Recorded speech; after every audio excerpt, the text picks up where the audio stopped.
Pagpalang umaga po sa bawat isa, purihin po ang ating Panginoon. Welcome po sa ating morning devotion or sa pag-aaral ng salita ng Diyos tuwing umaga. Ang ating pong morning devotion ay magmumula po dito sa Door of Faith Church, Ajman, United Arab Emirates. Hallelujah. Maari po bang malaman kung maayos po ang ating audio?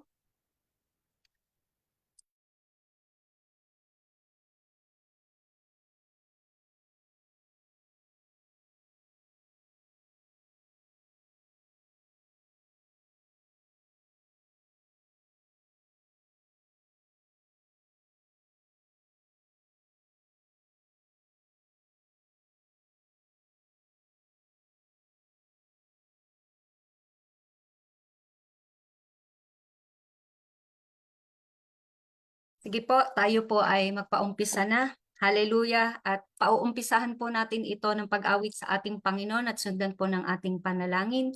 Sabayan niyo po akong umawit. Awitin po natin yung dakilang Diyos. Hallelujah. Hallelujah. Ang Panginoon ang aking patnubay. Tayo'y hindi iniwan at binabayaan. Noon pa man, hindi nagkulang, hindi siya nang iwan mula sa dating buhay. Inibig niyang tunay. Dakilang Diyos, Panginoon, ngayon at kailanman, maaasahan kanyang kabutihan, laging sumbasangkala, kahit saan, kahit kailan, katapatan niya'y magpapalang hanggang at hindi masukat ang kanyang pagmamahal. Ang Panginoon ang ating pag-asa, handog niya'y bagong buhay. Walang hanggan ang kanyang pag-ibig na pinadamba sa atin, hindi bumibigo ang kanyang mga pangako.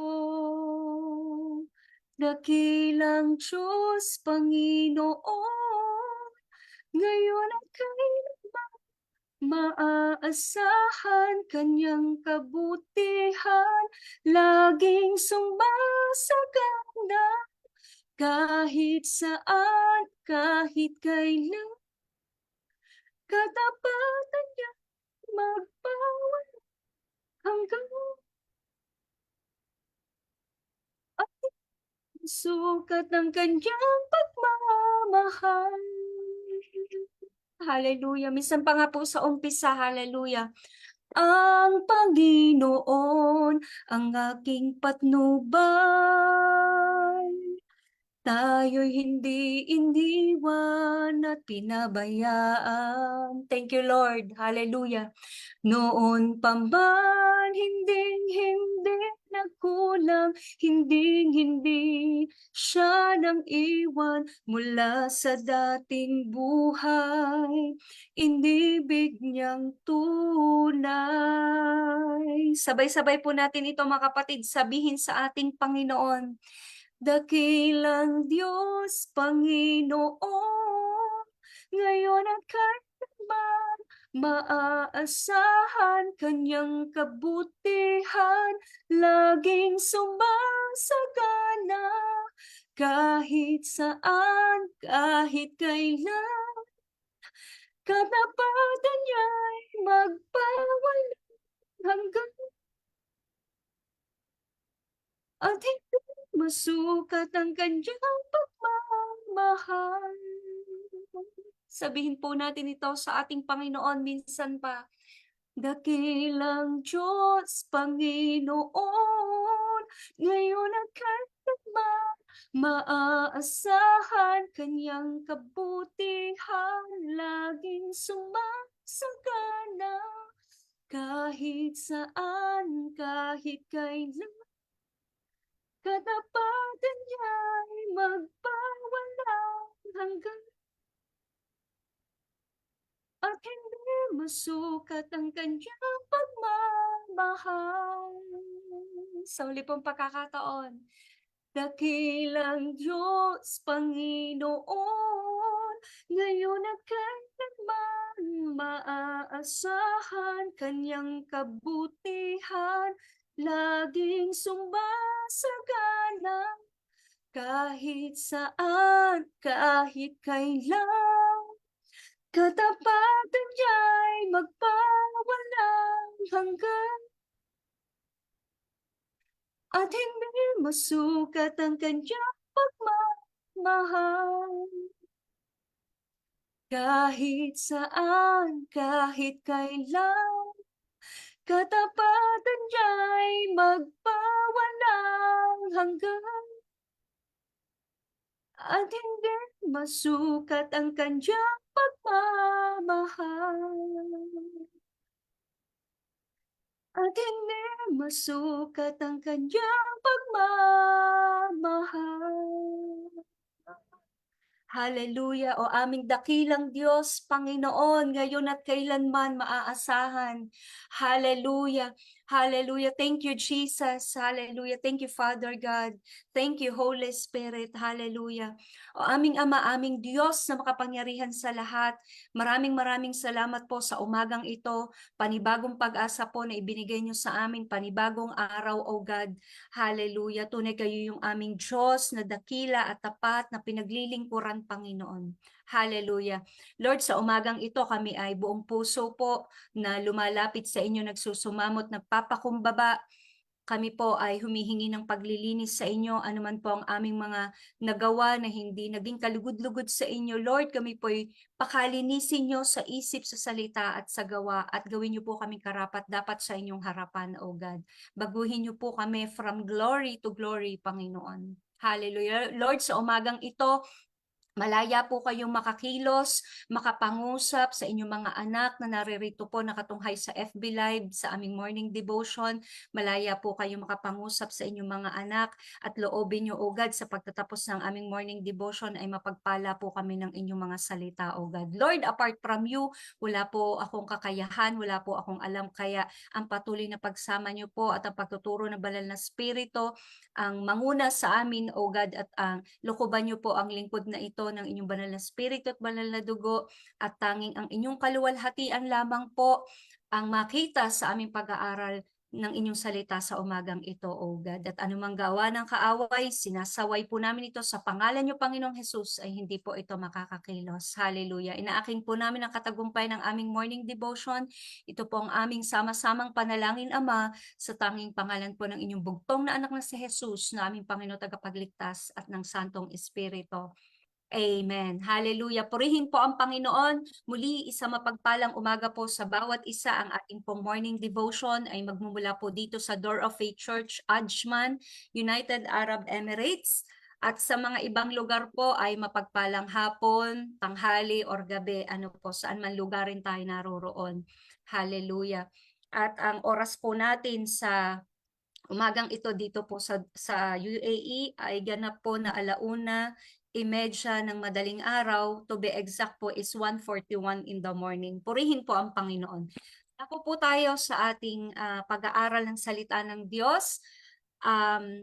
Pinamagatan po natin ito na Christ life as our high priest. Ano po, ang buhay ni Kristo bilang ating dakilang saserdote. At ang ating pong verse ay magmumula po sa aklat ng Hebreo chapter 5 verses 7 to 10. Ano po? Basahin po muna natin, i-share ko po dito sa screen para po ating mabasa po ng bawat isa ang nilalaman po ng ating Bible verse sa umagang ito. Sabayan niyo po ako magbasa. Ano po? Sabi po dito sa Hebreo chapter 5 verses 7 to 10, noong namumuhay pa si Jesus sa mundong ito, umiiyak siyang nananalangin at nagmamakaawa sa Diyos na makapagliligtas sa kanya sa kamatayan. At dininig naman siya dahil lubos siyang naging masunurin sa verse 8. At kahit anak siya mismo ng Diyos, natutunan niya ang pagiging masunurin sa pamamagitan ng mga pagtitiis na dinanas niya. Verse 9, naging ganap siya at pinagmula ng walang hanggang kaligtasan ng lahat ng sumusunod sa kanya. At sa verse 10 po, kaya itinalaga siya ng Diyos na maging punong pari tulad ng pagkapari ni Melchizedek. Amen. Hallelujah. Purihin po ang salita ng Panginoon. Dito po sa ating binasa, sa panahon po natin ngayon, kung ilalagak po natin sa panahon natin ngayon, marami po sa atin, or marami sa ating, sa sanlibutan ang naliligaw, nabibigatan, napapagod, hindi lamang po sa kanilang mga trabaho, maging sa kanilang relasyon, ganun din po sa spiritual na buhay nila. Marami po yung humaharap sa financial instability, emotional burnout, mental health battles, social pressure, At kadalasan ay uncertainties about the future, nababalisa sila para sa hinaharap. Kaya sa gitna ng lahat ng ito, ang tanong po ng marami ay, may nakakaunawa ba talaga sa akin? Siguro malamang po sa iba ganyan po yung mga katanungan, At may mga tanong pa bukod doon na paano ako mananatiling tapat sa Diyos sa ganitong hirap, sa ganitong pagsubok? Paano ako mananatiling tapat sa Diyos? Ang sagot po ay nandito sa aklat ng Hebreo, Oo, ang Panginoong Hesus at higit pa, siya ang ating dakilang saserdote na dumaan din sa pagsubok, dumaan sa sakit, dumaan sa luha, at dumaan sa paghihirap. Kaya dito po sa ating key verse sa Hebreo chapter 5 verses 7 to 10, makikita natin ang isang malalim na katotohanan na ang Panginoong Hesus ay hindi lamang Diyos na nagligtas, kundi tao ring lubos na nakaunawa sa ating nararanasan, kahit sa ating kapanahunan sa ngayon. Amen po ba? Makikita natin na ang Panginoong Hesus ay umiyak. Dumaan siya sa takot. Makikita natin yung sa aklat ng Mateo chapter 26, 37 to 38. Nanalangin ng buong puso ang Panginoon sa aklat ng Lucas chapter 22 verse 44. Nagtiis siya ng matinding pagdurusa. Nakasulat po yan sa Isaiah chapter 53 verses 3 to 5. Kaya mga kapatid, kung ikaw ay nakakaranas na nabibigatan ka, naliligaw ka, nahihirapan ka, kahit na yung spiritual life mo, lahat nararanasan mo, kapatid, hindi ka nag-iisa. May dakila tayong sasardoteng nakikiramay sa atin. May dakila tayong sasardoteng nakikinig sa atin. At lalo't higit may dakila tayong saserdote na namamagitan para sa atin sa mismong trono ng Diyos. Nasa Hebreo chapter 4, 14 to 16 po yan, mga kapatid. Kaya sa umagang ito, alam natin na ang aklat ng Hebreo ay isinulat para sa mga Hudyong mananampalataya na dumaranas ng pag-uusig, dumaranas ng panghihina at kapaguran, at nagkakaroon sila ng tukso na bumalik sa lumang ritual o mga lumang kanakasanayan, Kaya dito po sa Hebreo chapter 5, pinakita po or pinapakita ang comparison ng old priesthood, nung kay Aaron versus po sa ating Panginoong Hesus. Na ang Panginoong Hesus ay tunay na tao, nasa Hebreo chapter 2 verses 14 yun. Walang hanggang kasalanan ng Panginoong Hesus, Hebreo chapter 4:15. At ang Panginoong Hesus ay Diyos na itinalaga bilang dakilang saserdote. Nasa unang po yung bahagi ng Hebreo chapter 5 verses 5 to 7. Kaya tingnan po natin dito sa talatang una nating binasa. Sabi po dito sa Hebreo chapter 5 verse 7, sabi po dito, ito po yung mataimtim na panalangin ng Panginoong Hesus. Sabi niya, noong namumuhay pa si Hesus sa mundong ito, umiiyak siyang nananalangin at nagmamakaawa sa Diyos na makapagliligtas sa kanya sa kamatayan. At dininig naman siya dahil lubos siyang naging masunurin. Tingnan po natin sa aklat ng Lucas, ano po, sabi po dito. Tingnan po natin as patunay, ano po. Sa Lucas chapter 22 verses 41 to 44, basahin po natin. Ito po yung ang Panginoong Hesus sa Getsemani, ano po, sabi po dito. Iniwan niya mga tagasunod niya at lumayo ng kaunti. Pagkatapos lumuhod siya at nanalangin. Anong sabi ng ano po yung panalangin ng Panginoong Hesus? Sabi niya dito sa verse 42, Ama, kung maaari ay ilayo niyo sana sa akin ang mga paghihirap na darating, ngunit hindi ang kalooban ko ang masunod, kundi ang kalooban ninyo. Nagpakita sa kanya ang isang anghel mula sa langit at pinalakas siya. Dahil sa paghihirap ng kanyang kalooban, lalo siyang nanalangin ng taimtim at ang pawis niya ay parang dugo na tumutulo sa lupa. Amen. Ganun din po, tingnan po natin. Mateo chapter 26, ano po, verse 39. Tingnan po natin dito. Sabi po dito, lumayo siya ng kaunti, lumuhod at nanalangin, Ama ko, kung maaari po ay ilayo niyo sana sa akin ang mga paghihirap na darating, ngunit hindi ang kalooban ko ang masunod, kundi ang kalooban niyo. Hallelujah.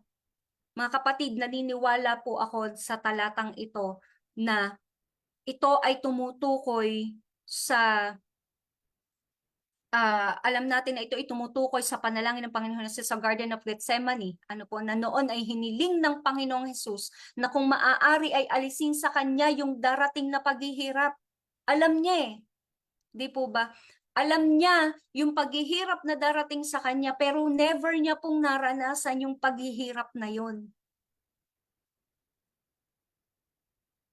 Imagine niyo po, it's an emotional torture yun para sa Panginoong Jesus. Alam niya nung nagkatawang tao siya, nagpunta siya dito sa lupa, alam niya na siya'y mamamatay at siya'y pahihirapan, pero hindi niya po alam yung pakiramdam kung ano yung paghihirap na iyon.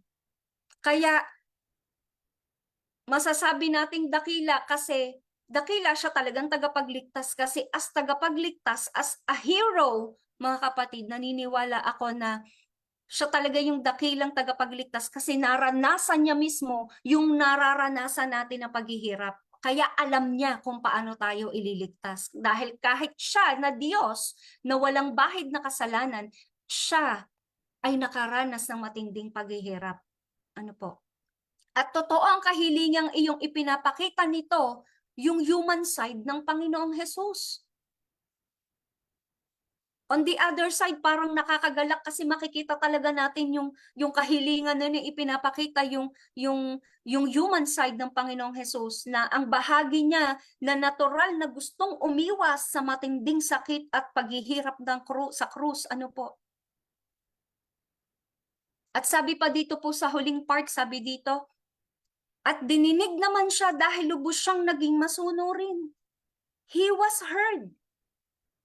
Ito po ay nagpapakita na ang kanyang panalangin ay hindi manatili sa kamatayan ay sinagot. Isa po itong posibleng paliwanag dahil malinaw naman na hindi ibig sabihin nito na nakaiwas ang Panginoong Hesus sa pagpapako sa krus.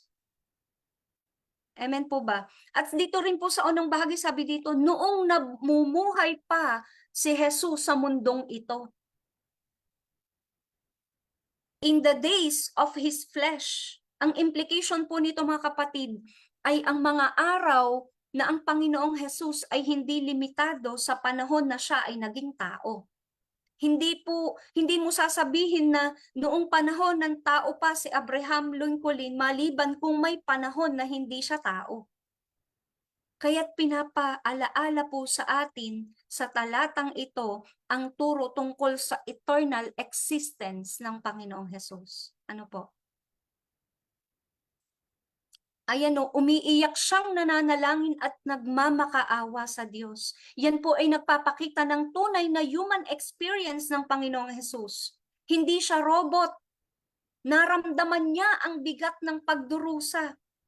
And he was heard, tumutukoy po yan na hindi sa pag-iwas sa krus, kundi sa pagkaloob po sa kanya ng lakas at pagtatagumpay po sa kamatayan, yun po yung sa resurrection.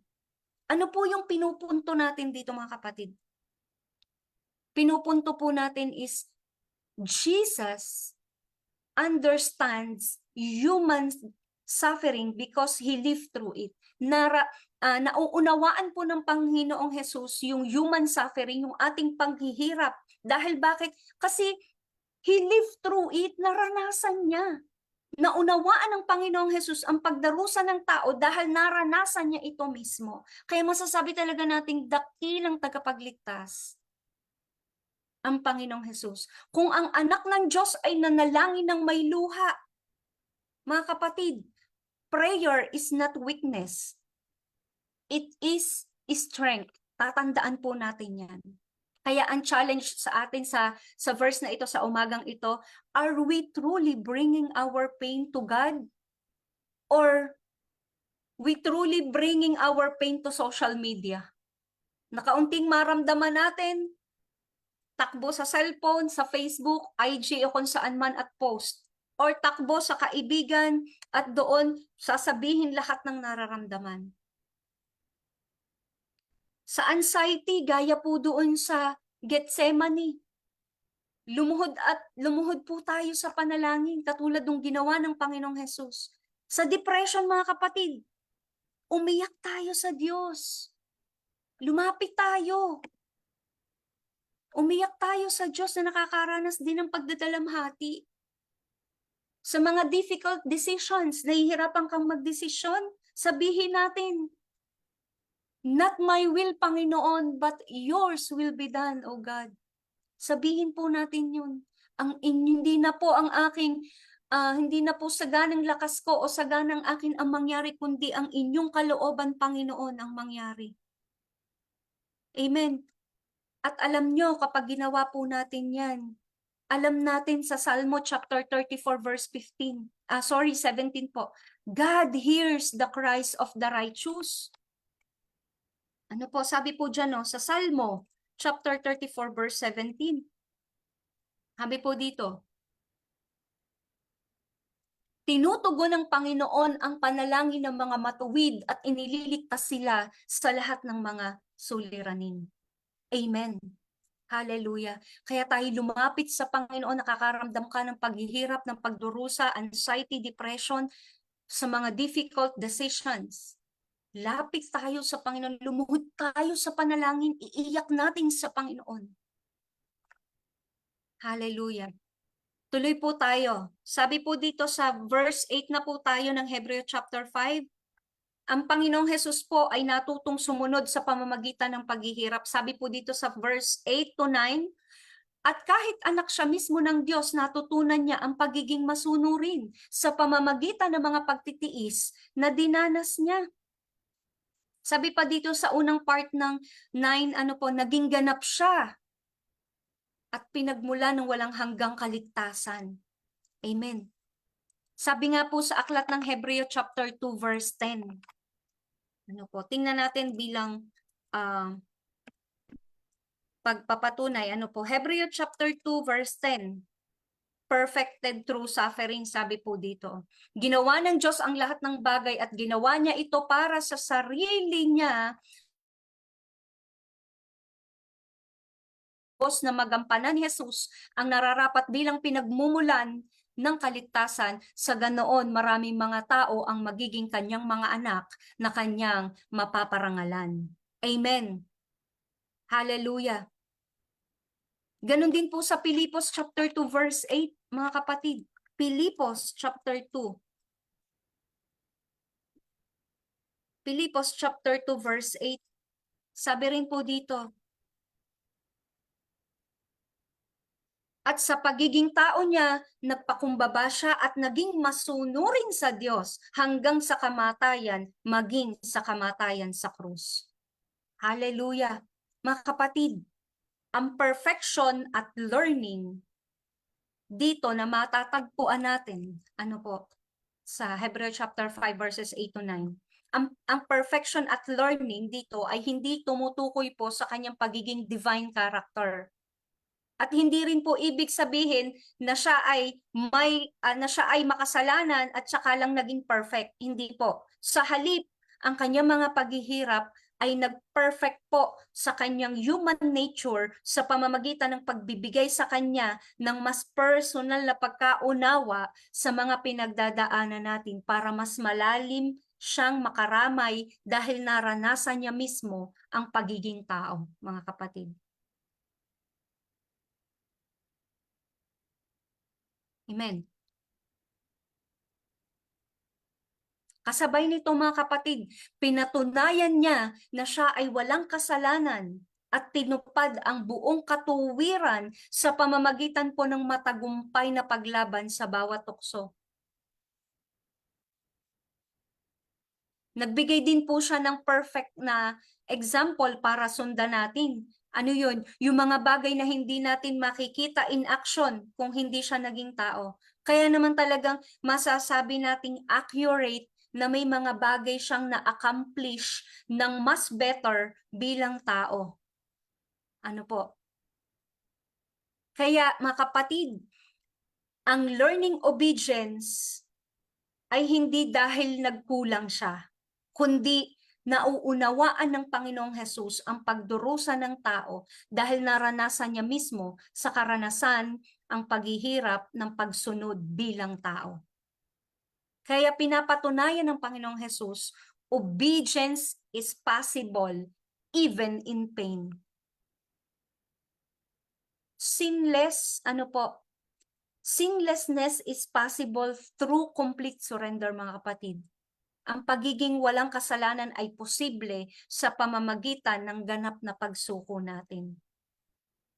And human experience completed his qualification as high priest. Naging ganap po ang kanyang kwalifikasyon bilang kataas-taasang saserdote dahil naranasan mismo ng Panginoong Hesus ang buhay ng tao. Ano po? Ano yung pinupunto natin dito? Mga kapatid, Jesus obeyed the Father not because it was easy, but because it was right. Sumunod ang Panginoong Hesus sa Ama, hindi dahil madali ito, kundi dahil ito ang tama. Kaya, obedience is learned through trials, not comfort, mga kapatid. Ang pagsunod ay matututunan natin sa pamamagitan ng mga pagsubok at hindi po sa kaginhawahan ng buhay, mga kapatid. Kaya ang challenge sa atin, are we obeying God only when it is convenient? Yung pagsunod ba natin sa Panginoon ay nakabatay lang sa ating kaginhawahan o sa sitwasyon ng ating buhay? Mga kapatid, i-apply natin sa panahon natin ngayon. Kung may temptation, di ba sinunod ng Panginoong Hesus? Jesus obeyed. So can we. Ano po? Sa harap ng tukso, sumunod ang Panginoong Hesus at sa pamamagitan niya, makakaya rin natin yun. Sa suffering, sa pagsubok, may purpose po ang pain. Ano po yung purpose ng pain na mararanasan natin? Sineshape po natin. Sineshape po nito yung ating obedience. Ano po? Sa spiritual discouragement, God is training us, not abandoning us, mga kapatid. Kaya pangako ng Panginoon, those who suffer according to God's will, entrust themselves to a faithful Creator. Sabi po yan sa unang Peter chapter 4:19. Sabi po dyan, unang Pedro chapter 4 verse 19. Tingnan po natin, sabi po dito, kaya kayong nagtitiis ngayon dahil ito ang kalooban ng Diyos para sa inyo, ay magpatuloy sa paggawa ng mabuti. Ipagkatiwala ninyo ang sarili nyo sa Diyos na lumikha sa inyo dahil hinding-hindi niya kayo pababayaan. Amen. Hallelujah. Yung paghihirap natin, may purpose yan, mga kapatid. Sabi dyan, kaya kayong nagtitiis ngayon, kaya kapatid, kung ikaw nakakaranas ngayon.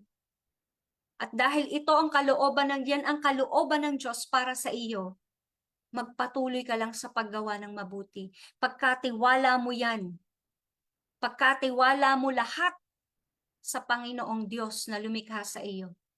Dahil sabi niya, hinding-hindi niya kayo pababayaan. Hallelujah. Sige po, tuloy po tayo. Sabi po dito, sa verse 9 na, sabi pa po dito ay, at pinagmula ng walang hanggang kaligtasan ng lahat ng sumusunod sa Kanya. Si Kristo ang pinagmumula ng walang hanggang kaligtasan. Di ba alam po natin yan sa John 14:6, ano po? Sa Juan chapter 14:6. I am the way. Sabi po dyan. Sumagot si Jesus, ako ang daan, ang katotohanan at ang buhay, walang makakarating sa Ama, kundi sa pamamagitan ko. Ganon din po sa Gawa chapter 4:12, no other name. Gawa chapter 4:12, ano po dito? Sabi niya, no other name. Sabi niya, walang sino man sa mundong ito ang makakapagligtas sa atin, kundi si Jesus lang. Amen. Hallelujah. Mga kapatid, followers of Christ are required to obey Him. Ang totoong pananampalataya ay nagbubunga ng obedience. Alam natin yan, faith without actions is dead. Kaya ang tanong, kapatid, are you obeying Christ? Are you obeying Jesus Christ?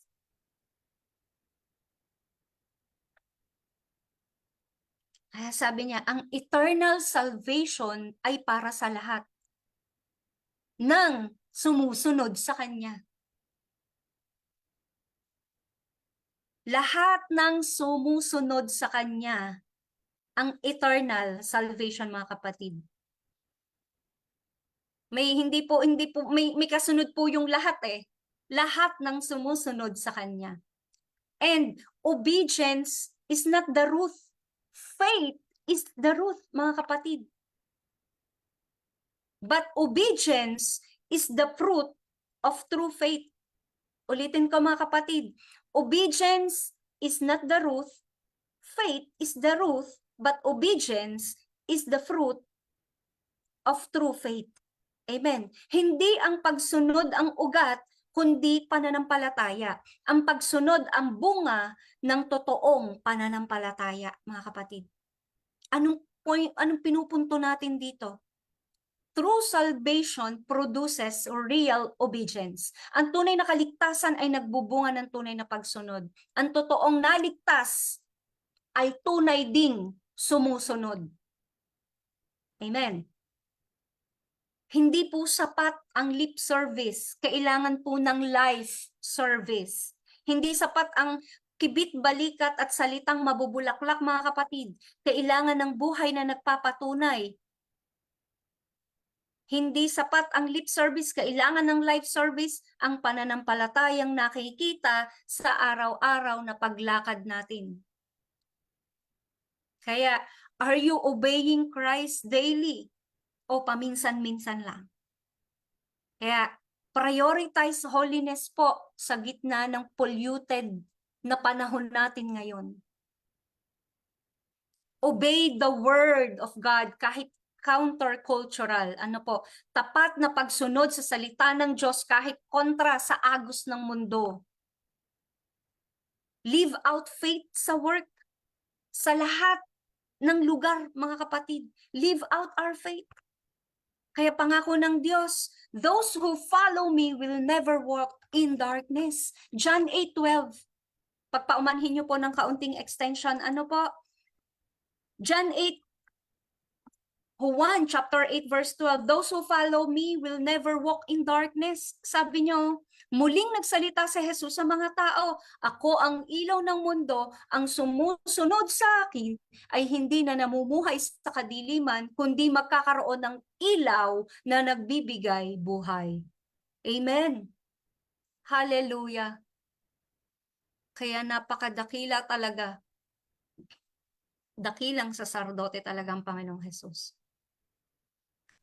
At bilang panghuli po ng ating key verse, Hebrews chapter 5 verse 10, kaya itinalaga siya ng Diyos na maging punong pari tulad ng pagkapari ni Melchizedek. So, ang Panginoong Hesus ay itinalaga bilang dakilang saserdote magpakailanman. Sabi po sa Salmo chapter 110 verse 4, ito po yung prophecy of Melchizedek priesthood. Ano po? Salmo chapter 110 verse 4. Sinasabi po dito, ang Panginoon ay sumumpa at hindi magbabago ang pasya niya, na ikaw ay pari magpakailanman ayon sa pagkapari ni Melchizedek. Ganon din po sa Hebreo chapter 7 verses 24 to 25. He lives forever to intercede. Hebreo chapter 7 verses 24 to 25. Tingnan po natin dito. Ngunit si Jesus ay walang kamatayan, kaya hindi na ililipat sa iba ang pagkapari niya. Kaya maililigtas niya ng lubos ang sinumang lumalapit sa Diyos sa pamamagitan niya dahil nabubuhay siya magpakailanman upang mamagitan para sa kanila. Amen. Hallelujah. Sinasabi rito, ano po, na ang Panginoong Jesus ay ayon sa pagkakasaserdote ni Melchizedek, at doon nga po sa chapter 7, ano po, pinaliwanag dito na mas detalyado na hindi na nga lang po natin basahin, ano po. Ngunit sapat ng tandaan na si Melchizedek ay parehong pari at hari. Ano po? Ang lahi ni Aaron ay mga pari, ngunit hindi mga hari. Ang lahi ni David ay mga hari, ngunit hindi mga pari.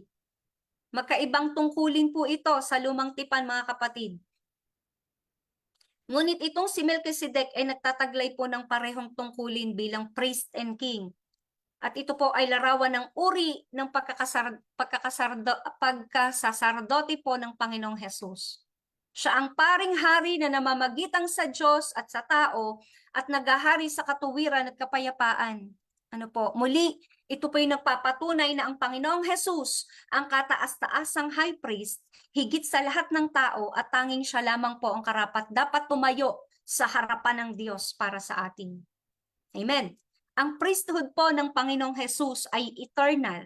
Ang priesthood po ng Panginoong Hesus ay superior to Aaron. Ang priesthood po ng Panginoong Hesus ay based po doon sa kay Melchizedek sa priest and king. Kaya ang Panginoong Hesus lamang ang hari ng katuwiran, ang Panginoong Hesus lamang ang pari ng kapayapaan, ang Panginoong Hesus lamang ang tagapamagitan ng bagong tipan, at ang Panginoong Hesus lamang po ang intercessor na hindi napapagod at hindi namamatay. Anong punto natin, mga kapatid? Jesus Christ is the perfect and eternal high priest. Walang kapalit, walang kahalili. Amen. Kaya itong mundo po natin na puno ng temporary comforts, Jesus alone is eternal. Kaya mga kapatid, where do we run first in trouble? Saan tayo unang tumatakbo sa oras ng kagipitan? Sa Panginoon ba o sa human solutions? Sa Panginoong Hesus ba o sa solusyon ng tao o sa solusyon ng mundo? Ano po? Mga kapatid, sa pagkakasala, sa guilt natin, Jesus Christ intercedes for us. Si Kristo po ang tagapamagitan natin pag tayo nagkakasala. Sa spiritual weakness natin, Christ strengthen us. Sa spiritual na kahinaan, pinapalakas tayo ng Panginoong Hesus. Sa uncertainty, our King assures us of His rule. Sa panahon po na walang katiyakan, tinitiyak sa atin ng ating hari ang kanyang pamamahala. Kaya pangako ng Diyos, He is able to save completely those who come to God through Him. Sabi po sa Hebreo chapter 7:25, ayan po, kaya maililigtas niya ng lubos ang sino mang lumalapit sa Diyos sa pamamagitan niya dahil nabubuhay siya magpakailanman upang mamagitan para sa kanila. Amen. Hallelujah. Kaya mga kapatid, ang Panginoong Hesus bilang ating dakilang saserdote ay Christ's life as our high priest, nakikidamay po siya sa ating pagdurusa. Ang Panginoong Hesus bilang ating dakilang saserdote, nagpakita ng perpektong pagsunod. Ang Panginoong Hesus bilang ating saserdote, nagkaloob ng walang hanggang kaligtasan. Ang Panginoong Hesus na ating dakilang saserdote, namamagitan bilang hari at pari magpakailanman. Kaya mga kapatid, huwag kang susuko. Lumapit ka sa Panginoong Hesus. Manalangin na may pagtitiwala, sumunod kahit mahirap, pagtiwalaan mo ang high priest na hindi nagbabago. At sa lahat ng pagsubok na yan, tandaan mo, you are not alone. Your high priest understands. Your high priest cares. Your high priest intercedes for you. At yun ang Panginoong Hesus. Hindi ka nag-iisa. Ang Panginoong Hesus, ang ating kataas-taasang saserdote, ay nauunawaan, nagmamalasakit at nananalangin para sa iyo. Kaya ang mensahe, huwag tayong bibitaw kapatid. Ang Panginoong Hesus ang tunay nating high priest na hindi masisira, hindi nagbabago, hindi magtataksil. Kaya huwag manghina sapagkat siya'y kasama natin. Amen. Hallelujah. Hallelujah. Purihin po ang Panginoon. Nawa po nakuha po natin ang nais na mensahe ng ating Panginoon sa umagang ito. Tayo po ay manalangin. Hallelujah. Hallelujah. Hallelujah. O aming Ama, aming Diyos, makapangyarihan sa lahat. Salamat po sa umagang ito na pinagkaloob niyo sa amin. It's a big privilege po na muli makalapit at makapag-aral po ng inyong salita. Salamat po sa walang hanggang pag-ibig at sa inyong anak ng Panginoong Hesus. Hallelujah. Salamat sapagkat sa kanyang buhay dito sa lupa, ipinakita niya ang ganap na pagsunod sa inyo. Kahit sa gitna ng pagdurusa, nanalangin siya ng may pagtitiwala at pagpapakumbaba at naging masunurin hanggang sa katapusan. Kaya Panginoon, turuan niyo rin po kaming sumunod sa inyong kalooban kahit hindi ito madali, Panginoon. Kapag kami ay dumaraan sa pagsubok, tulungan niyo po kaming lumapit sa inyo sa panalangin at huwag mawala ng pananampalataya. Bigyan niyo po kami ng pusong mapagkumbaba at handang magtiwala sa inyong mga plano, Panginoon. Salamat sapagkat ang Panginoong Hesus ang aming dakilang saserdote at siya ang pinagmumulang ng walang hanggang kaligtasan para sa lahat ng sumusunod sa Kanya. Naway ang aming buhay ay maging patotoo po ng tunay na pananampalataya, tunay na pagsunod at tunay na pag-ibig sa inyo. Palakasin niyo po ang aming pananampalataya araw-araw upang mamuhay po kami ayon sa inyong salita, Panginoon. Ingatan niyo po kami, anumang gawa ng tukso, gabayan niyo po kami sa aming mga desisyon, tulungan niyo po kaming magtiis hanggang sa wakas, hanggang nakatuon ang aming mga mata sa Panginoong Hesus. Hallelujah. Lord, salamat din po sa inyong mga anak na nakatunghay dito at makikinig pa po. Patuloy niyo pong pagpalain ang lahat, ang inyong mga anak na ito sa lahat po ng aspeto ng kanilang mga buhay, anuman po yung mga piping dalangin nila sa inyo, Lord, kayo po ang kumilos at gumawa ng naaayon sa inyong kalooban. And Lord, sa lahat po ng mga pauwi, papasok sa trabaho, sa eskwela, saan man lugarin, O Diyos, Lord, patuloy niyo po silang ingatan. Hallelujah, saan man lugarin sila magpunta, O Diyos, ingatan niyo po sila, yakapin po ng inyong banal na dugo at banal na Espiritu, Panginoon. And Lord, anuman po ang aming magiging desisyon, Panginoon, kayo po ang tumulong sa amin, Panginoon. Hallelujah. And Lord, let your will be done sa maghapong ito. Kayo ang patuloy na manguna, bigyan niyo lamang po kami ng kalakasan physically, spiritually, emotionally, but yours will be done, Panginoon. Hindi po ang aming ganang lakas, kundi kami kakapit sa inyong lakas at kapangyarihan, Panginoon. And Lord, anumang gawa ng kaaway sa maghapong ito, binabasag po at winawasak po namin ito sa pangalan niyo, Panginoong Hesus. Hindi po ito makakakilos. In the mighty name of Jesus. Hallelujah. Hallelujah. Lord, ang lahat po ng ito, lahat ng pinakamataas na papuri, karangalan at pasasalamat ay sa inyo lamang po namin ibinibigay, Panginoon, at ito po ang aming sama-samang dalangin, Ama, sa tanging pangalan po ng inyong anak na si Jesus na aming Panginoon tagapagligtas at ng banal na Espiritu. Ang lahat po ng anak ng Diyos na sumusunod sa Kanya ay magsabi po ng Amen. Hallelujah. Purihin po ang Panginoon. Mapagpalang umaga, tanghali, gabi, hapon po sa bawat isa, saan man lugarin po tayo naroon. Muli ang ating morning devotion po nagmula po dito sa Door of Faith Church, Ajman, United Arab Emirates. Hallelujah, purihin ng Diyos. God bless us all. To God be all the glory. Hallelujah.